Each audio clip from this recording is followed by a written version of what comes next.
Hello everyone, today I have a Sledge build that I'll be showcasing that focuses on blast and electricity, and it can be used for a heavy attack or a light attack because it works pretty well for both of them. Also, big wrench skin because throwing a big wrench at enemies is funnier. Now for the build itself on the weapon, we have prime pressure point for melee damage, galvanized steel for crit chance and crit damage on kill, volcanic edge and vicious frost for blast and status chance, condition overload for more damage per status on, full take strike for electricity and status chance, melee powers for even more status chance, and galvanized elementalist for status damage and more status chance on kill. The stance I'm running is crushing rune. This doesn't really matter because this build will focus on throwing out the wolf sledge. And arcane wise, I chose melee influence, where on getting a melee electricity status, there's a 20% chance for elemental melee status effects to apply to enemies within a 20-meter radius for 18 seconds. Enemies I'll be testing on is 20 corrupted heavy gunners with steel path modifier on.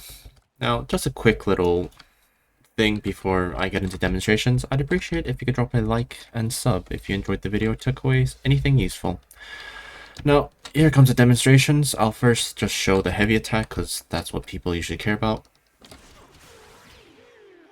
As you can see, it does pretty well. You can completely wipe out enemies with it.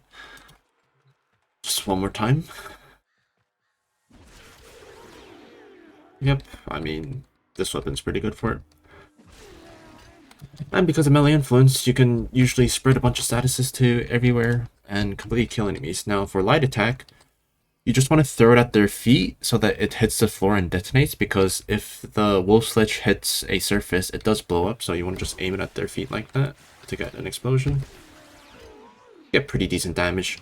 Obviously, you're not going to get damage anywhere near what a heavy attack is going to do with this weapon, but if you can't be bothered timing a heavy explosion, then I guess you can just make use of that. One more time. Oh. Summon 19 accidentally. Yeah, as you can see, it does pretty good damage. Just gotta make sure to aim at their feet. If you do want the max damage, you could just aim at their feet, hit the surface on the floor, and then detonate it right after. So you get the explosion from hitting the surface, and then you could also hit the heavy attack for an extra explosion after. I'll demonstrate it here. Let me summon full 20 again.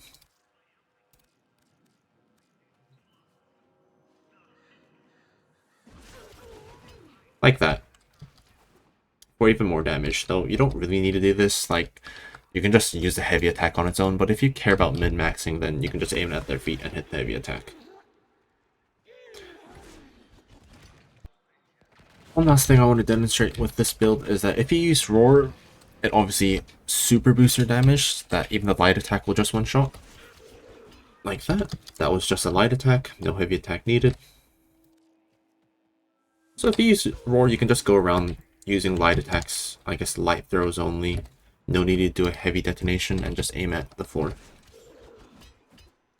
And if you're curious about what the heavy can do, then well, I aimed that really badly.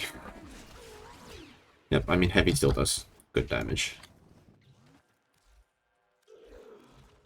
One last demonstration where I actually aim it properly. And there we go. That's it for the build. I hope you enjoyed and try out the build for yourself because it's really fun.